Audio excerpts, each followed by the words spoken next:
Rijiju, he carries conviction in his words and commitment in his work. His sharp sense of judgment has always been driven by national pride and a vision for unity. Even as a young MP, at the age of 33, he actively ensured that the voice of the Northeast was never subdued.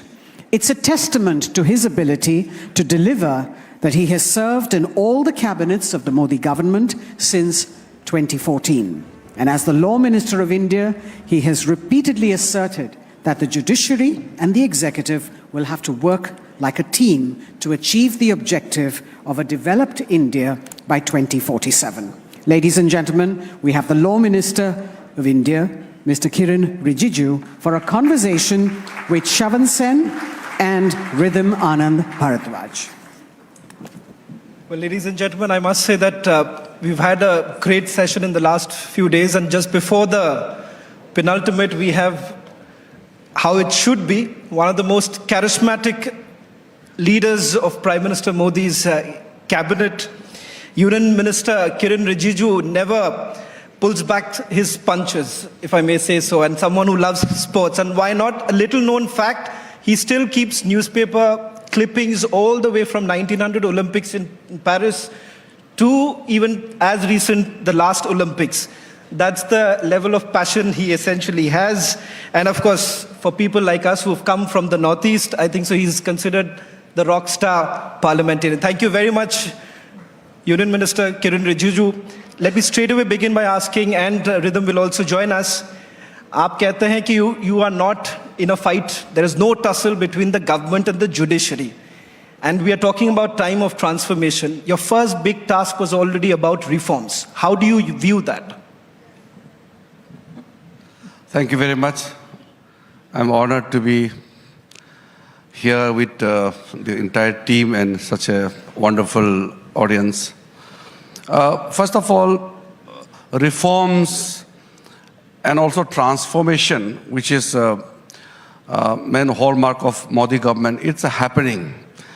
And I can just begin with one particular sector of reform, but I must tell that the effort to make people access to justice, to make people's life simple, easy, all necessary steps which are to be taken, we have initiated. And the results are there to see. Just now, Gadkariji also was talking about how things are changing in the country. These all are possible because we have absolutely people-friendly legislation and citizen-centric policies. So these combined, I am also mindful of my duty to ensure that my ministry, that is Ministry of Law and Justice, do not become obstacle in the progress, but we really facilitate the people and for the growth of the country. So with that primary objective, I feel that we are doing what is necessary to be done. Sir, I also wanted to ask you, taking off from what Shavan asked you, there are a lot of people today, a powerful coterie, like I asked Mr. Jethmalani some time back, a powerful coterie of lawyers and activists who are always in an anti-India flavor talking about India. Whether it's not giving a proper rational critique of a judgment or whether it is going ahead and just criticizing the judges or the judgment. This gang is getting more vocal. I'll give you an example. The Sai Baba case was here, sir, and then Mr. Kapil Sibal spoke about it, and he said the judiciary is silent. It's no longer the most vocal system. A lot of them have started talking so much. What would your message to this gang be, and how do we solve this tukre gang problem? See, you must realize one thing. India is a very loud democracy.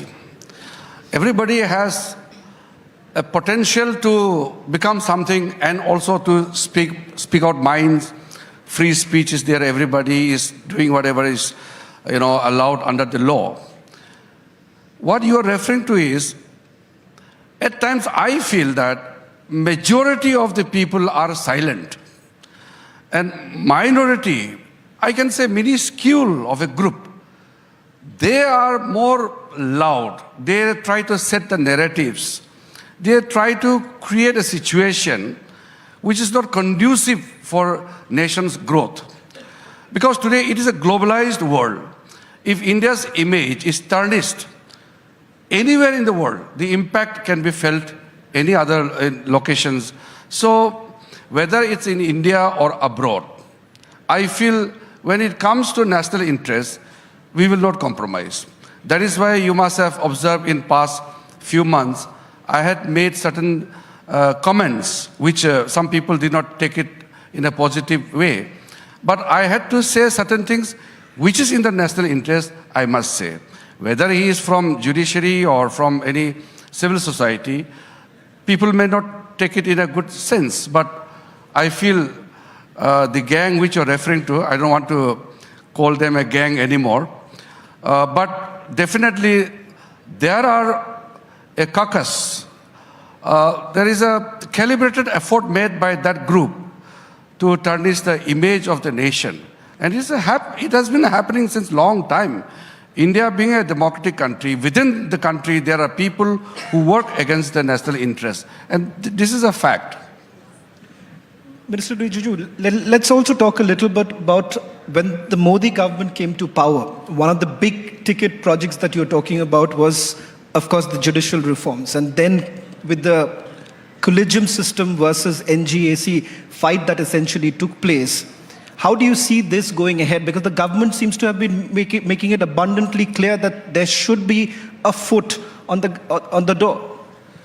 Well, this is a subject which is so sensitive that if I speak out something, there will be some kind of reactions which will lead to some controversies. I don't want to really make it a controversial issue, but let me make a very quick points which I feel is very important to make it in this very learned audience here. We are a government which has given maximum space and respect to the judiciary. In last close to 9 years now, we have not taken a single step which will undermine the independence of judiciary. And independence of judiciary is absolutely necessary in democracy. If democracy has to flourish, then independence of judiciary cannot be compromised with. We are not only concerned about independence of judiciary, but we are also working to strengthen the judiciary. Now, the question comes when there are certain elements within the judiciary, when you get into the domain of executive or legislature, then certainly as a law minister, I will have to make my point very, very clearly, very firmly. I don't want to sound arrogant, but let me be very clear that whatever I speak, I will speak on the basis of what is being allowed under the Constitution, under the law, and what is expected of the law minister. That much I speak. If some people don't like it, I can't help it, but I have to speak out whatever is necessary as a law minister. Sure. And sir, of course, you've called the collegium system opaque. The Vice President has now said it's compromising parliamentary sovereignty. But I want to go to the theme of today's summit, that is transformation. When it comes to social transformation, there is a marathon hearing in the Supreme Court. The same-sex marriage case is heard. The centre says the parliament will legislate. What's your take when the petitioners say it is our right to love? First of all, I don't want to make it as a government versus the judiciary. It is not, absolutely not. We being in the government, so we have to make a point. Our law officers are representing government's view. But this is not at all a matter between the court and the government. It is a matter which concerns every citizen of India. It is the question of people's will. The will of the people is reflected in the parliament or in the legislature, in assemblies, and in different forums where we have elected people. Right up to Panchayat level, if 5 wise men decide something which is correct according to them, I cannot make any kind of adverse comments against them. But if people don't want it, you can't impose things on the people. And a sensitive and important matter like the institution of marriage has to be decided by the people of the country. Supreme Court definitely has the power to issue certain directions. Under Article 142, they can make law also. If there are some vacuum, if they feel they want to fill up with certain provisions, they can it. But when it comes to a matter which affects every citizen of the country, then Supreme Court is not the forum to decide on behalf of the people of the country. Minister Rijiju, because when you made that statement about judges not facing the elections, the fact of the matter is that it was somewhere down the line misconstrued to a certain extent, because you were essentially trying to talk about the fact that you are essentially representing the will of the people. What is it that they feel? And just to add to that, in our country, when it comes to justice, sometimes it feels very elusive. The very fact that there is pendency of cases, you talked about appointment of judges. What is it that you would like to say on that? See, when I talk about all these things, it's not in isolation. Some of the remarks about the judges not getting into electoral fray, these are remarks I made in front of the Chief Justice of India, all the Supreme Court judges, all the High Court Chief Justices and other judges. This is very simple and plain. Constitution do not provide judges to be elected. And judges do not sit in exams to become a judge. But at the same time, we all are constantly under the scrutiny of the people's assessment. That is why I said that if we falter somewhere, we will be dismissed by the people. We have to go back to the people every 5 years. I have been member of parliament since 2004. By the grace of the God, people's blessing, I'm getting elected again and again. But tomorrow in next election, people want to dislodge me, they can.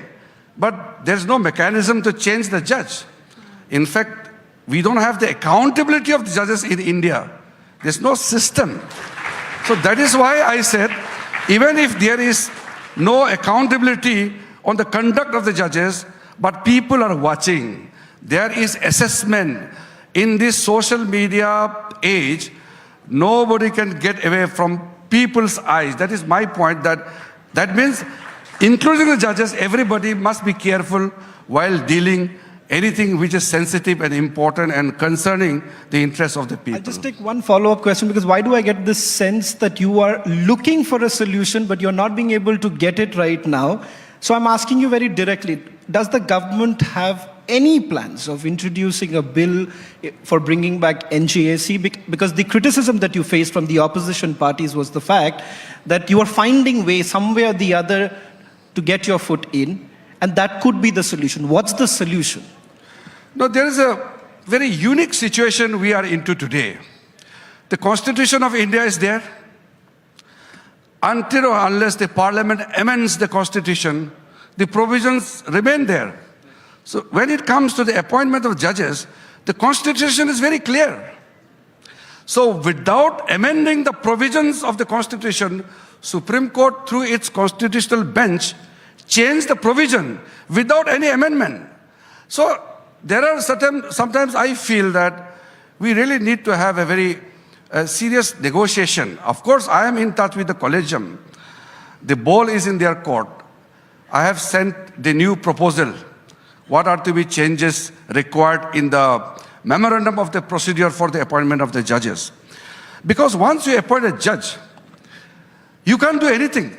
Only Parliament can impeach the judge. Nobody else can remove a judge. But during our tenure, you have seen it. There's not a single motion of impeachment against any single judge. So that is why what I feel is not only the collegium system or not only the memorandum of procedure, but in the long term, sometime in the future, we will have to think about accountability of the judges to be fixed through a proper system. Otherwise, what is democracy? We all are answerable to the people. If anybody is above any criticism or beyond people's assessment, this is not a sign of a healthy democracy. That is why I feel this will come up in the future. But as long as the collegium system is being practiced, I want to ensure that it is used in a best possible manner as far as possible. That is why there are some calibrated effort to malign the good intention of the government. When I wrote a letter to the Chief Justice of India saying that we need to do some update as per the Constitution Bench order, but this was misconstrued by some people saying that Law Minister wants a government's person to be there in the collegium. How can I appoint somebody to sit in the collegium? Collegium is consisting of the senior judges.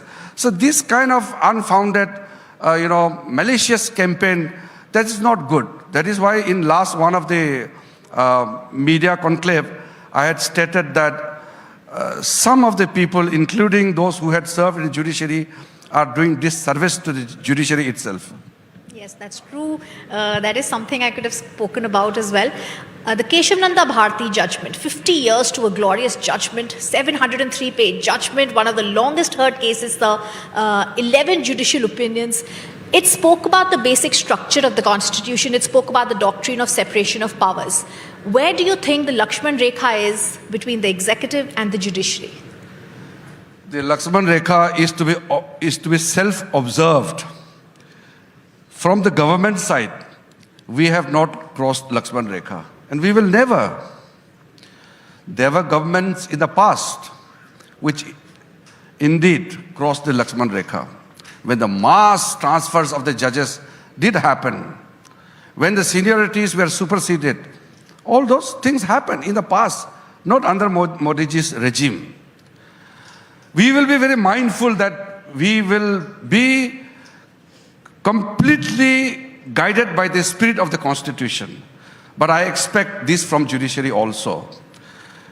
We did not get into each other's territory. Whether it's a Keshavananda Bharati case or any other so-called very defining ruling of the Supreme Court, if we confine to the role given by the Constitution, there's no question of any tussle or so-called confrontation. We will never do that from our side, and we will, in a private, all the judges I met, they are very comfortable with me. They know that my intention is very clean. Our government's objective is very, very clear. Service to the people, justice to the common man. This is a common agenda of judiciary and executive.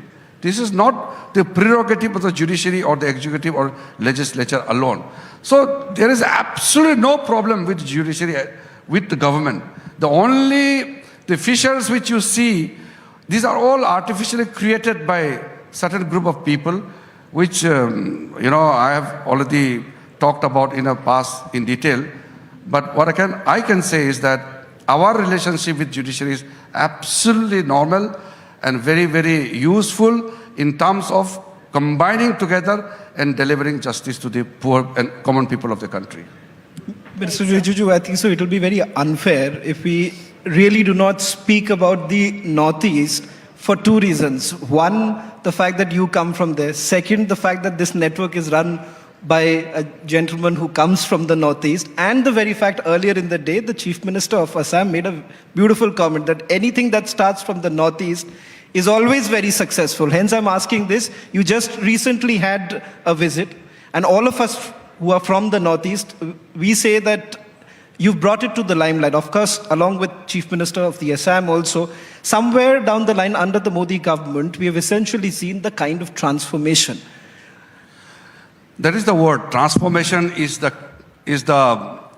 appropriate term you can use at this point of time across Northeast.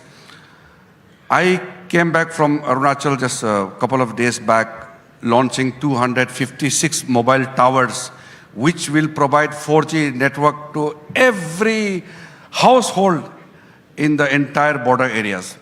The Mission 500, which was launched by the Honorable Prime Minister, means within 500 days, no household, I'm not talking about the village, no household will be left unconnected. That means physical connection, and all important schemes of Government of India will be reaching out to the people.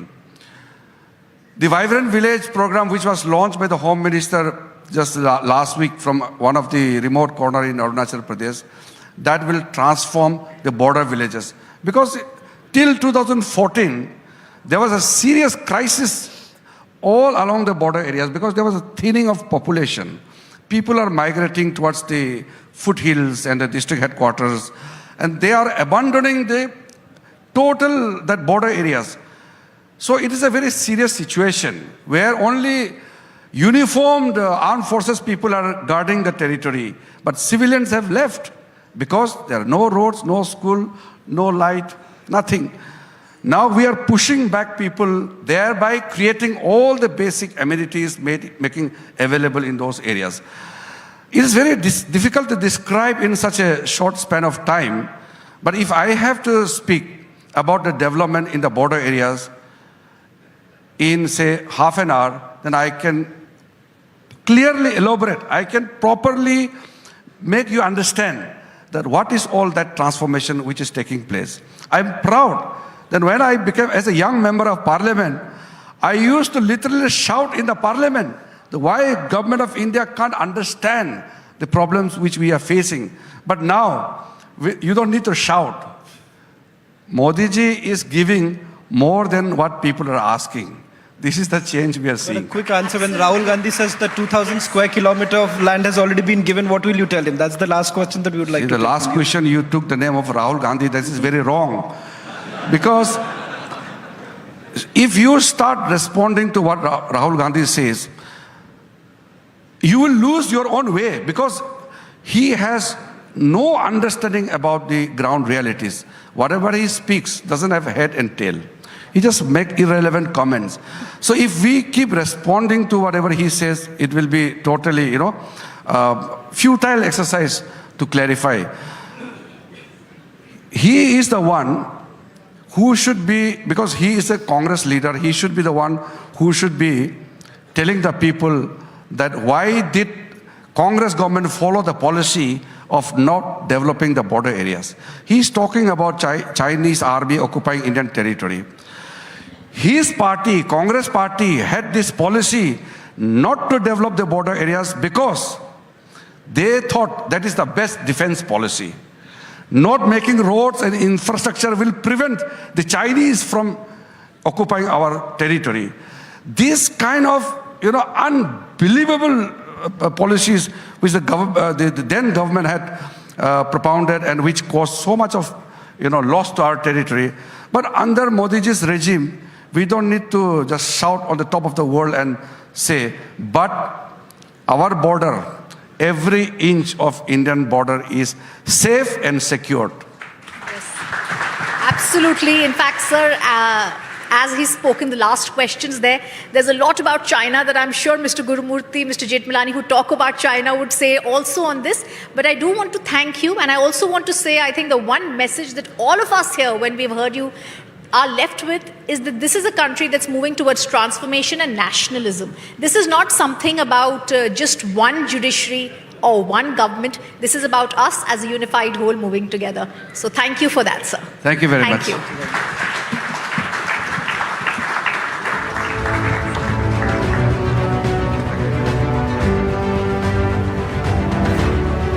Thank you very much, Mr. Rijiju, for that candid conversation. Thank you, Rhythm and Shavan. Ladies and gentlemen, please remain where you are. The doors are going to be locked now. You will not be allowed to move out until